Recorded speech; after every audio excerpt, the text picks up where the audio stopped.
My name is Udo Erasmus. I'm best known for work on oils that are made with health in mind. But I have a book called Fats That Heal, Fats That Kill, that tells the whole story of that. And I have a book called The Book on Total Sexy Health, the 8 Key Parts Designed by Nature, because actually everything affects health. And the cherished state is when you're fully present in all of your being and your surroundings and not lost in thoughts. 3, 2, 1.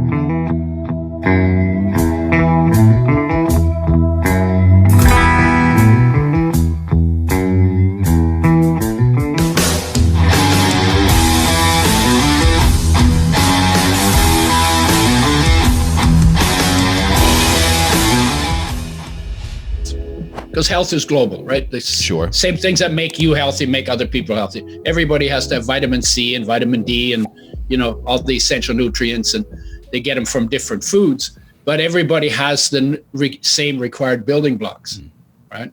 So I called it Total Global Health. And my friend to me said, well, that's such a boring title. Why don't you call it Total Sexy Health? And my answer was, well, I can't call it Total Sexy Health. I don't know anything about sexy. And then I started thinking about it. I said, fuck, no, I know a lot about sexy. Everybody knows a lot about sexy, right? Because there's something that is, and it's about presence. Mm-hmm. It's about being fully present. It's about being okay with being yourself. I mean, more than okay with being yourself. It's about loving being yourself. So how does that play into the wellness role there? And everything affects health. I mean, literally everything affects health. Like what you did when you were in the armed forces affected your health in whatever way it did. I don't know the story, so but who you hang out with affects health, and what your environment looks like affects health, and what you paint your walls with affects health, and whether you're sleeping on a wire mattress or a foamy affects your health. And whether you, how you're thinking affects health. What your attitudes are affects health. How you feel about being alive affects health. And there are 8 parts to the book on Total Sexy Health. So the first one is internal awareness. And you have to sit still and go inside to discover that. But when you're not in touch with that, something feels wrong in your body. And then out of feeling wrong, you create stuff. Right? We do. Second is life. A lot of stuff, yeah. Yeah. Second is life energy. There's your power. If you're not in touch with your power, sometimes you feel really tired.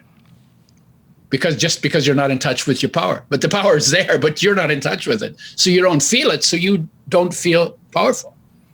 Then the third one is inspiration. Well, inspiration is the cure for depression. You cannot be inspired and depressed at the same time. I would agree with that. I would agree with that for sure. And the closer you are to life, the more inspired you will be, because inspiration is the shine of your life, your radiance. That's inspiration. And that's creative, and it's genius, and it's original, and it's forward-looking, and isn't that what your thing is called? It is ever forward. Ever forward, yes, right? Sir. Yeah. So if you're inspired, if you're inspired, you will always be ever forward. Right. And then you got the body, food and fitness and detox and digestion. Everybody talks about health and mostly focuses just on that. Then there's survival smarts. And that's a combination of being present in your own life in what is indestructible in you that gives you courage, and skills for dealing with whatever the crises are. And it's better to preemptively learn the skills. Yeah. Like you do in the Army, right? They don't just throw you out there. First, they put you in simulated situations and get you to learn the skills.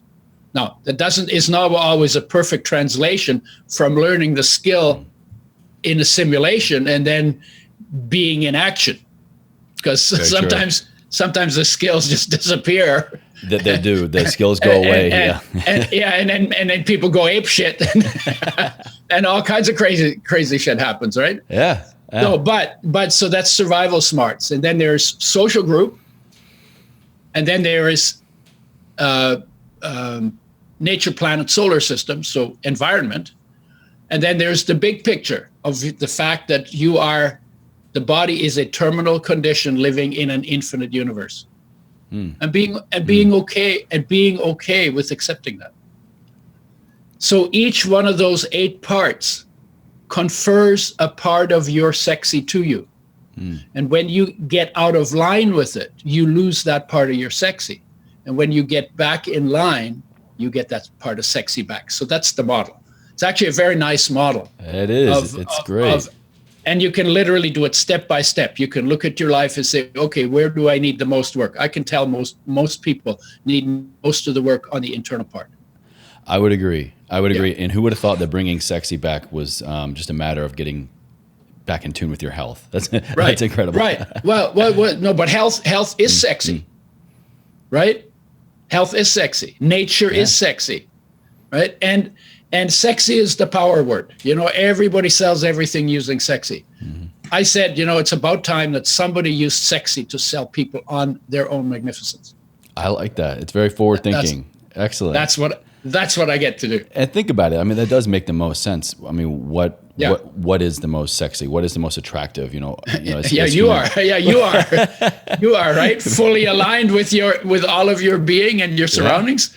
There's nothing sexier than that. Especially when you dial in each one of those components you were talking about. Let's say, we're looking for a partner, or out on the prowl, whatever you want to call it. Out on the prowl, the person who is kind of more, exuding this vibrancy, who looks healthier, who has, vibrancy, who has energy, who has, good hair, good skin, has, muscle tone, is just able to kind of be out and about. These are all signs and indicators that they're taking care of themselves in at least a few different ways, right? Would you agree? Right. And life is something about taking care, right? Yeah, I love this. It's a really unique spin on this. I think it's something that a lot of people would never really kind of connect the dots on.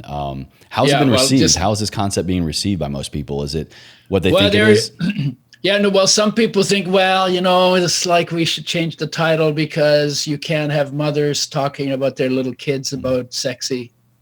But honestly, when I explain it, like I just explained it to you, say, "Oh shit, that's beautiful." You kind of explain it backwards, right? You don't start with sexy. You explain all these other things, and then here's what these things give you, right? Yeah, incredible. Yeah. So, I don't mind even if we called it total global sacred sexy health, but it's still the same. That's a mouthful. That's a mouthful. Yeah, of course. Maybe we need that right now. Total global healthy sexy appeal. We're going through a global pandemic right now as we're recording this. Of course. So, I think. And each part of that, for instance, so there's a pandemic, and you turn on your television, and you keep hearing it. There's some other agendas there, because the news will not spend more than 2 days on any new topic. The fact that they've been doing it day after day after day for 2 months says to me there's an agenda. What is their agenda? Well, maybe it's because 70% of their income comes from pharmaceutical companies, and vaccines are a pharmaceutical product. Something to think about there for sure. But the thing is that I could turn it off. I don't have to be subject to it. And you have. I don't have to be victim. We started off a conversation like that. Yeah, and I listen. I find it inspiring, but most people get depressed by that news. So you have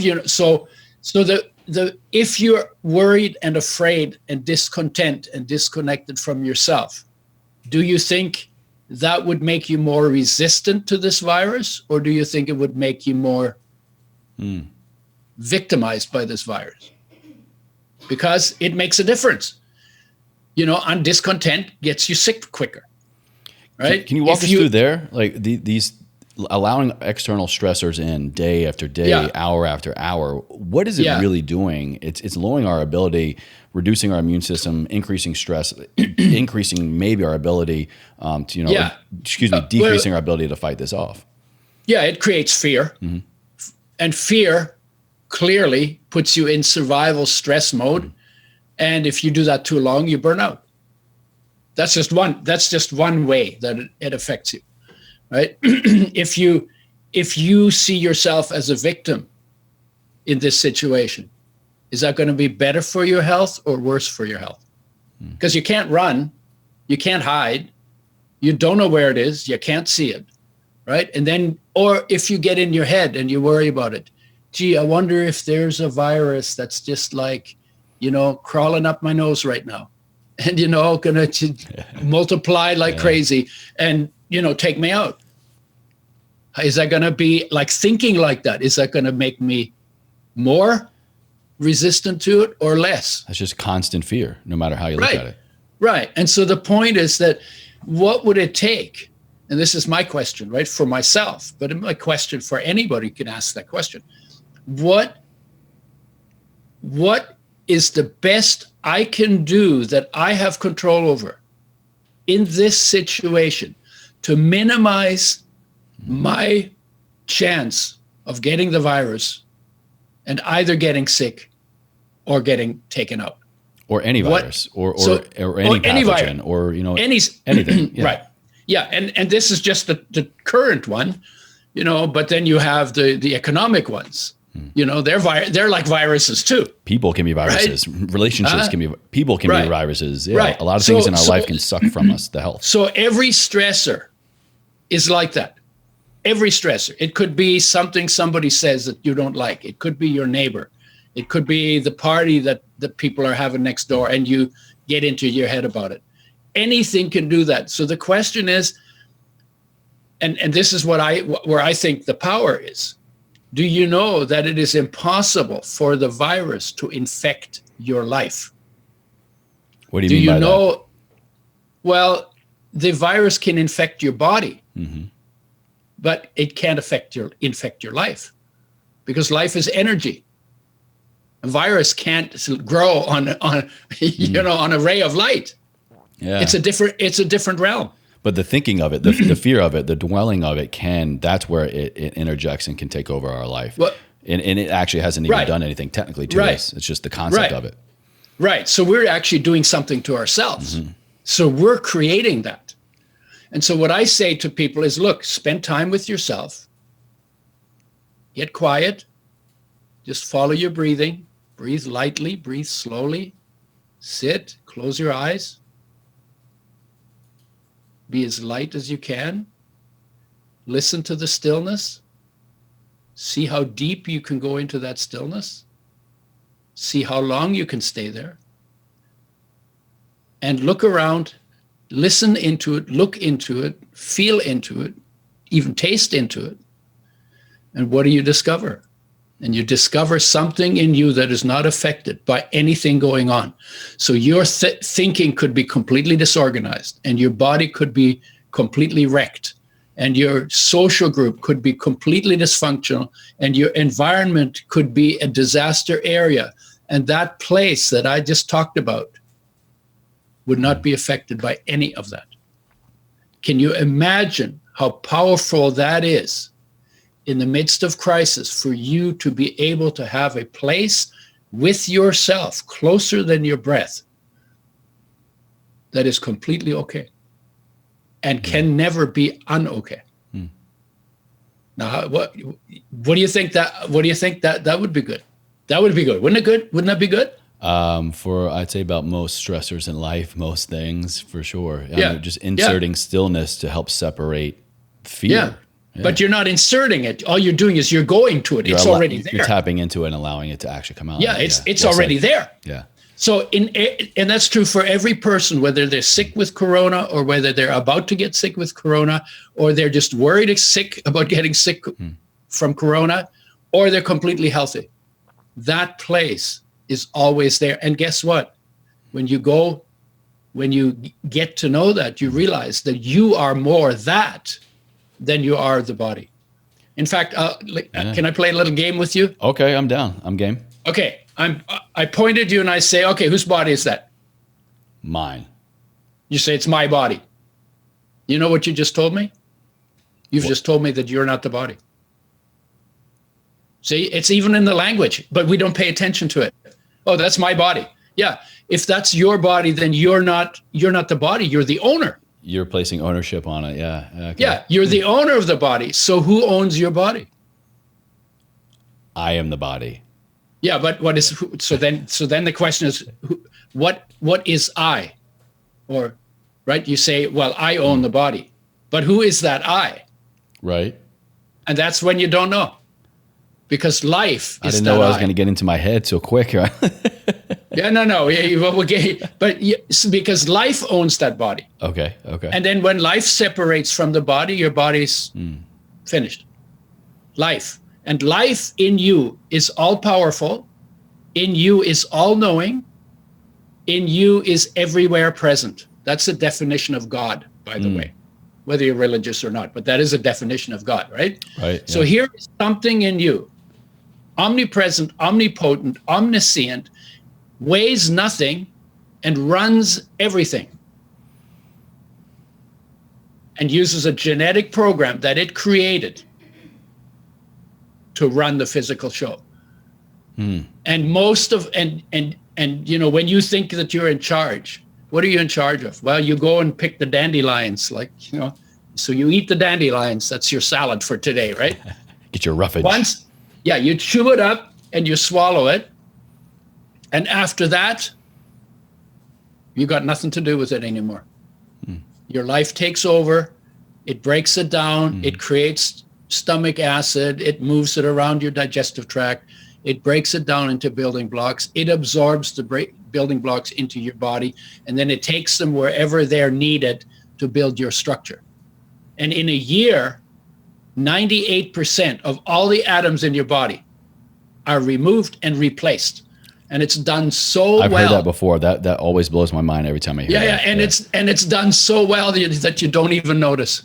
And it's what I think every like 3 months, our skin and bones, I think, have completely regenerated. Like we're not the same human being as we were like 4 months ago. For the lining of your digestive tract, it's every 4 days.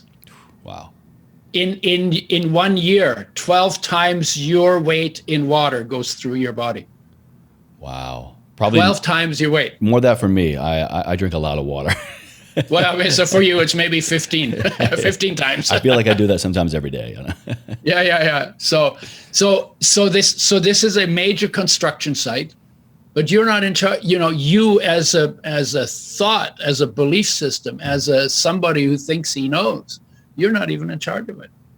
Your charge ends here. So you make good choices here, and then life will do good things in your body. You make lousy choices here, and some things aren't going to work because you're not giving life the building blocks that it needs to make your body. Let's go there. I think right now, for whatever reason, humans were a weird species, right? We tend to only care about things that I'm making a generalization here. Yeah, it's okay. Humans tend to only care about improving their health and wellness when their health and wellness is in jeopardy, when they become injured or when they become sick, or there's like a fear that sets in, like a global pandemic, or a loved one or a friend becomes ill and passes away. And why is it only then that it takes that trigger, that thing to happen for us to realize I want to take control of my health and my wellness? And it does start here. Wow. What is it about, that trigger first, and then starting with what we put into our body to go down this journey? Yeah. Okay. So we live between a carrot and a stick. We always live between a carrot and a stick. Carrot would be what you're inspired about, that you want to chase proactively. Stick is what you run from. So when the stick hits you, then you move forward like a donkey, right? But they put a carrot, they hang a carrot in front of the donkey on a stick, and it sees the carrot and it goes chasing the carrot, but every time it takes a step to get to the carrot, it's pulling the wagon, right? So you live your life either by inspiration or by fear. You live your life by vision or by fear of pain. And what happens to us is, if we're not inspired, we won't take care of us. If we're inspired, when I'm inspired and I say, oh my God, my life is so incredible, well, I'm going to do whatever I need to do to prolong my journey here for as long as I can, because I'm inspired to live. But if I'm not inspired, it's all too much work. And if I'm really, really not inspired, like depressed, seriously depressed, I may even say it's not worth it, and I will destroy my body. So when people have to wait until they're sick or they're in pain, or they're reminded in order to take steps forward. That's based on fear, and it's based on lack of inspiration. Now, where's the inspiration come from? You have to go back to where we started. You have to go inside, because inside is your inspiration. This is not like I'm inspired because of something on the outside. No, inspiration is a part of your nature. And all you have to do is deliberately bring your awareness there in order to be inspired. It's not conditional, it's unconditional. It's a state of being, not an emotional state. Yeah, I really resonated with that. I took a note here on my phone, that inspiration or fear. Are we living, acting, existing out of inspiration or fear? That carrot and stick analogy was very spot on. Thank you for that. Yeah. So, and I would even go another step and say, me personally speaking, when I began my journey down the rabbit hole of health and wellness, of when I first realized that it is important to me to make improvements in my life, to improve what's going in my mouth. I would say maybe so, what was going on in my head, what thoughts was I putting into my head, the mental health aspect, and the physicality of it all happened when I had a lot of my physicality taken away. I went through a string of really bad injuries in the military, left me bedridden a long time. And I then realized, I had the realization then to improve the other areas of my life that I could, because I couldn't move and do a lot of things that I was used to. Right. Now I can look back and say that I think a big catalyst to why I began to go down that journey was I realized I was taking a lot of this stuff for granted. And like I was saying earlier, a lot of us, we only make this move into improving what goes into our mouth and into our minds when we have this fear, when we don't want to get the virus, or when a loved one becomes ill. But also, I'll say for me, it's when I realized I was taking a lot of this stuff for granted. I was in an environment that just made it possible. I didn't have a choice at the time. The military, you show up, you do your thing, you have to move. And I think a lot of us right now are taking health, taking movement, taking food, taking a lot of things for granted. Well, insert global pandemic, and a lot of those things change. And so can you talk to us more about, maybe some realizations we can have in our life of maybe where we are taking parts of our life for granted? Yeah, I think that given that we have a pandemic and this is on everybody's mind, on the one hand, we can be fearful of it. On the other hand, it is an incredible gift. Now, why would a virus that can make you sick and can kill you, why would it be a gift? Well, when you take things for granted, that's because you're uninspired. When you're inspired, you don't think, then you look at the flowers and say, wow, it's so beautiful. Yeah. Like look at what's going on. Oh, smoke. Yeah. And if you're not inspired, you say, well, what are you on about? It's just a daisy, damn it. Right? Yeah. So what's interesting about the virus, or what is interested in your injury? I mean, it's not very different. What's interesting about the virus is it is forcing us not to take a lot of things we've taken for granted. Oh my God. Yeah. And then you start to say, okay, well, all of a sudden we have enforced inactivity. So we can't do a lot of the things that we like to do. And we're itching to finally get it lifted so we can do them again. And then for a little itch. It's a big itch. And for a little while, then we're not going to take it for granted. Wow. How incredible is it? I mean, if you're injured and bedridden, I would guess is say, wow, how incredible it is to have legs that work and be able to walk, be able to run, be able to, feel, be able to all of that. And when it's put into question, then it's like when a person's drowning. You appreciate their breath. You don't appreciate your breath better than the moment where you're about to drown and you just trying to get that breath of air. And then you appreciate it. But see, the smart people say, the yogis people say, why not appreciate your breath right now? Why not follow it? Why not get into your breath? And when you get into your breath, you start to feel calm, and you start to feel peaceful, and you start to feel fulfilled. And you start to recognize that something in you cannot be hurt, is not missing. There's nothing missing in your life. You were born whole, rich, fulfilled with more than everything you need.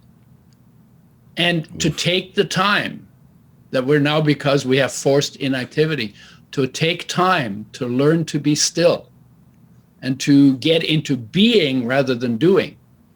Because being is actually more important than doing. You can be without doing, but you can't do without being. Mm-hmm. So being is the foundation. And when you get into being, you discover that your connection, your entire being is much bigger than your body. And you are actually, through the core of your being, you are connected to the entire universe. And the same peace and the same awareness that is your foundation is also the foundation of the universe. And then you're one with everything. Mm. And then life becomes very easy. Then you do the things you need to do. And it's not like you got to have $80 trillion in the bank, or that you got to be driven all the time, because there's a time for being driven. Mm-hmm. Then there's a time for playing full out.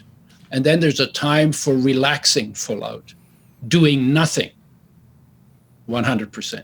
It meshes so well with the two systems our body comes with naturally. We're either in fight or flight or rest and digest. We are on go, or chill and relax, you know? I mean, the two fundamental systems in our body.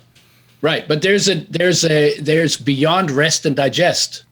There is a calmness that isn't even physical, that has nothing to do with your digestion or repair, but that is just like, it's like bigger than that. And to have access to that gets you balance in your life. Is this the stillness and kind of pausing to breathe you're talking about? Okay. Yeah. Yeah. Because it's not, when you go into it, you go through energy and then you go into awareness. Awareness is the container out of which everything comes. So your whole stress and recovery system takes place within the energy that is your life, which itself takes place in the awareness out of which that energy came. Udo, what you're talking about here, I'll say for 99% of the people who talk like you do and have conversations like we are, 99% of the population, it comes from not having this foresight before. It comes from not having this inspiration. It comes from sleepwalking, I would say, for a lot of us for many years of our life. You mean the problems people have? Yeah. Yeah. Where did this come from for you? What, I mean, you didn't just, I'm assuming here, always think like this or always have this awareness. You know, what was life before you were kind of looking inward? Well, you had that awareness when you were in your mother's womb, because there was no place to go, nothing to do, everything taken care of, and you were safe. And so your awareness was at rest in its source inside in life. So you spent 9 months, I call it the Buddha tank, right? Because you're just hanging out, bliss, you know, just like, you know, and you weren't growing your body. That's amazing. Yeah, and you weren't growing your body. Your body was growing. That was all taking place. And there was nothing to feel and nothing to see, really, and nothing to taste, and other than salty amniotic fluid, you know? Yeah. So we've already been there. It has always been part of our nature. But then when we came out into the world, then our awareness went out through our senses to get to know the place that we now have to learn to maneuver through. And in that process, we went from connected inside, but not absent outside, to getting present outside and disconnected inside. And that was the beginning of heartache. You know, when you feel restless or empty, or, you know, somebody dumped you and you feel blue, or your dog ran away and you feel sad, you know, you feel it in your chest. That's not about those outside things. That's actually your fallback to your loss of your connection to yourself. And that heartache is calling you to come home to yourself. So where did that start for me? I was born during the Second World War. I was a refugee kid when I was not yet 3. You were from Poland, correct? Yeah, I was born in Poland. It was part of Germany at that time. And we were fleeing on a horse-drawn hay wagon, a mother with 6 kids. I was one of the kids. Obviously, I wasn't the mother. And we were fleeing from communist tanks and trucks on roads where there were only refugees, no soldiers, and the Allies were shooting at us from planes. They were using us for target practice, and they knew. So we were in between the one side and the other. So when it comes to war, I'm not that big on either side. You literally lived in the middle. Yeah. Wow. And then my mother left the road and went through the fields, but she had 6 kids. She couldn't take them all. So she left 4 of us behind and took off through the fields because it was safer on the fields than on the roads. And eventually we got reunited. I was in an orphanage for a short time. Were you one of those 4 left behind? I was, yeah. And then we got reunited. And when I was 6, living in Germany and listened to adults argue about things that I thought were really trivial. And if a 6-year-old thinks they're trivial, they got to be pretty trivial. I would agree. A 6-year-old's world is pretty small, but it was trivial. And the thought came to me, man, there has to be a way that people can live in harmony, and I'm going to find out how. Now, of course, I'm 6 years old. I don't know how complicated everything is, right? But I'm going to find out how people can live in harmony. But after surviving a war zone, I think you have a little bit of a leg up, you know? Yeah, I got a leg up. Yeah. And to me, that war, although I don't recommend a war on anybody, but for me, it was a gift because it showed me what happens when people take peace for granted, when people don't cultivate peace actively during peacetime, because then we're drifting towards war. You either actively pursuing and building and dwelling on peace and making yourself stronger in that, or you're drifting. And if you drift, you always go downhill. If you drift long enough, you end up in the gutter. I would say war is the gutter of humanity. You know, from the perspective, not from the political, oh yeah, we got to do this perspective, but from the perspective that every life is a gift and a treasure and valuable. From that perspective, right? And so I got that early, but then I got into, I went and studied science and then biosciences to figure out how things work, how creatures work, then psychology, how thinking works, and then self-knowledge, how I work. That's my background. And I was interested in it because I got primed for it early in a way that most people living in North America weren't.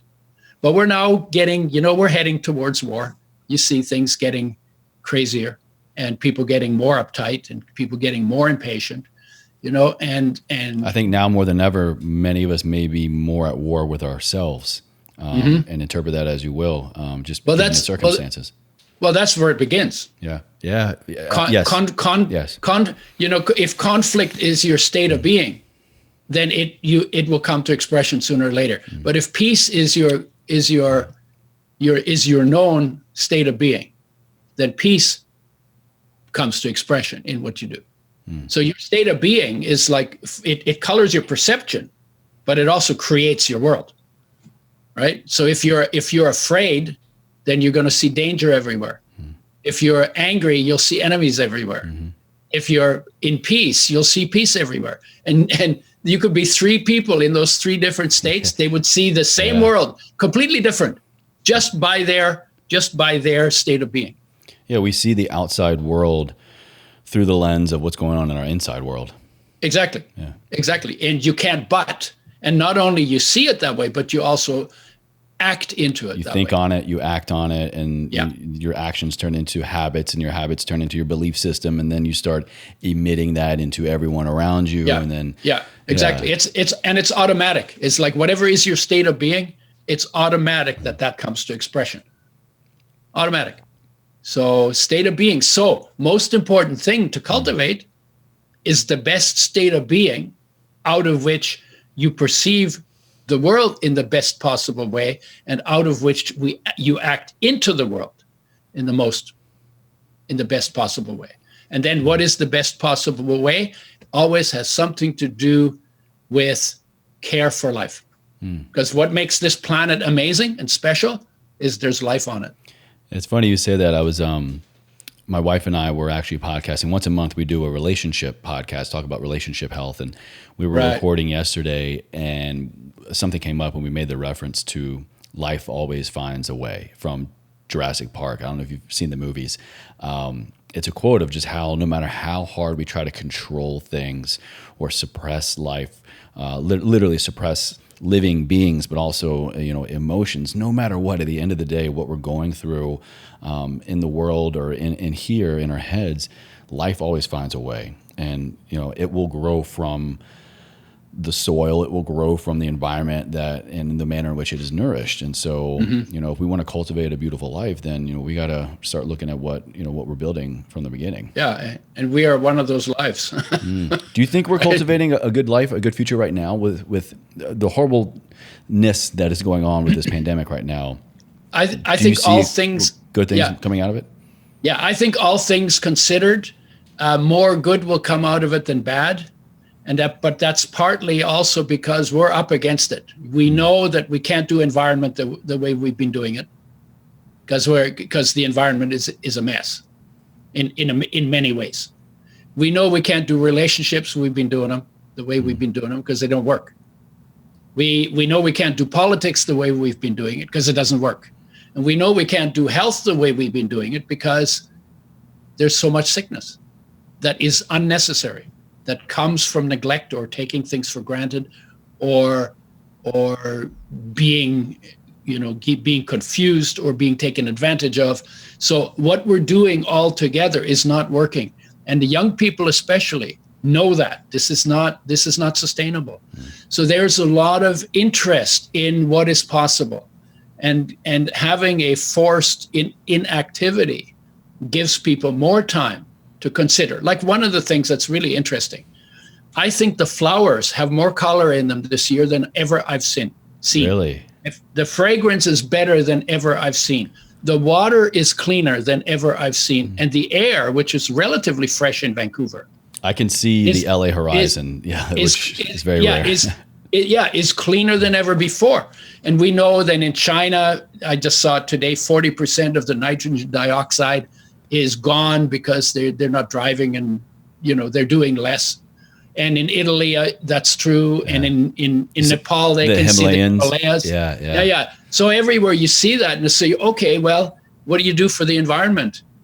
Do less. Don't do. It's like, undo, right? So sit on your duff more. Yeah. And be present in the beauty of your life more. You don't need to do all this do. If you do, you become do, right?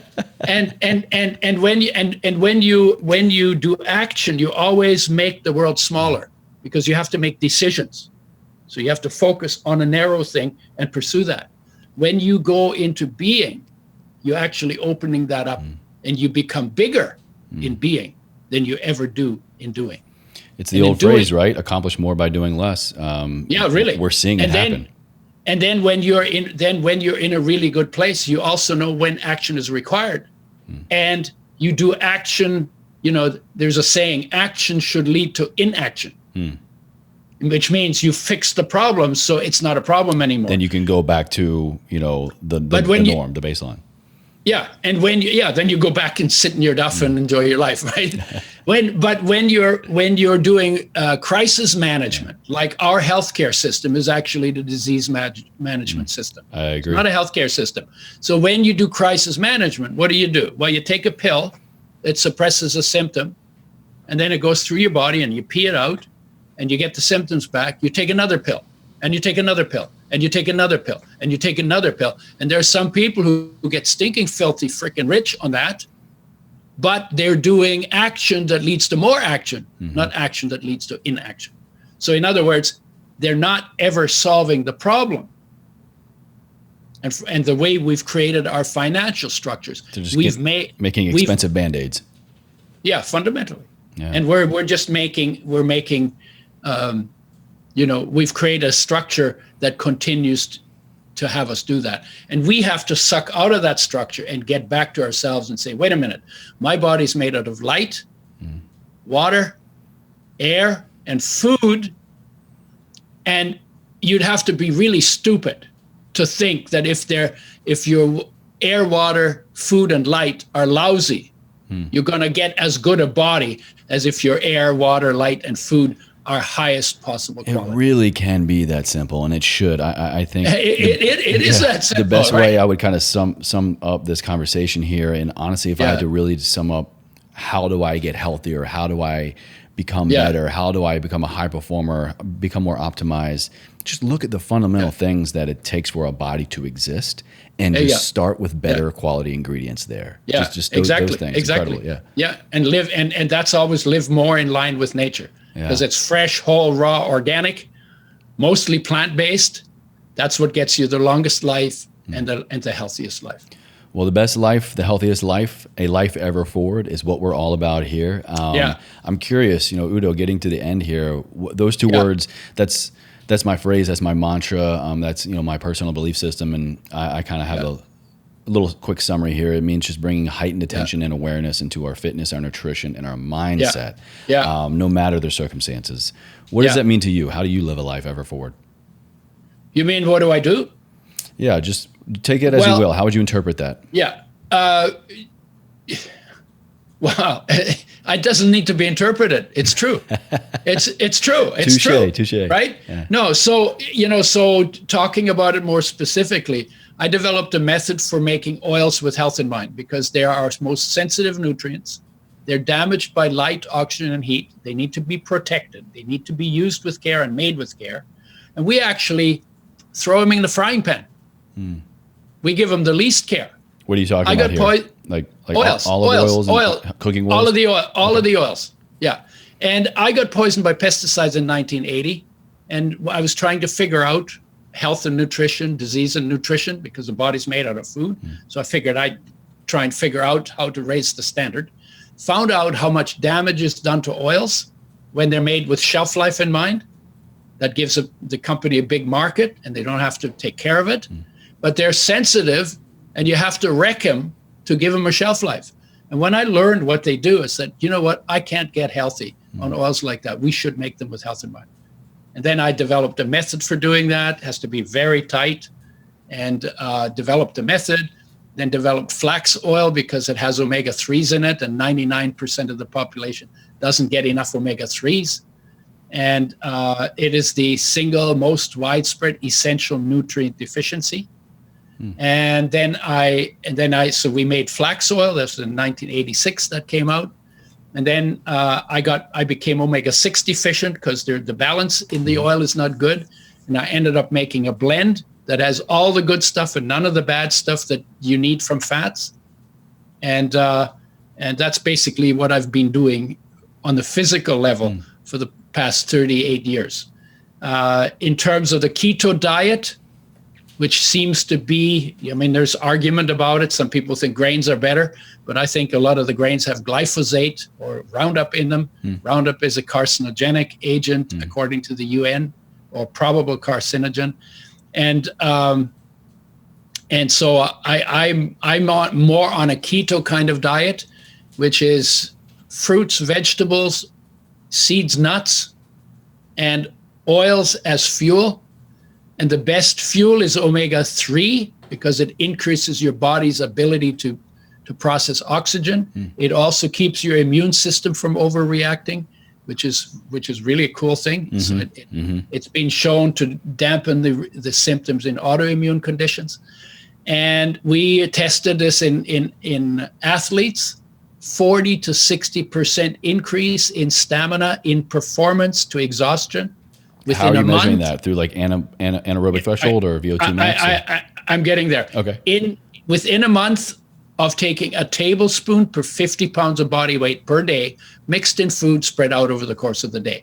And the way we measured that was we had them do their sport to exhaustion. So their sport to exhaustion. And then we put them on the oil.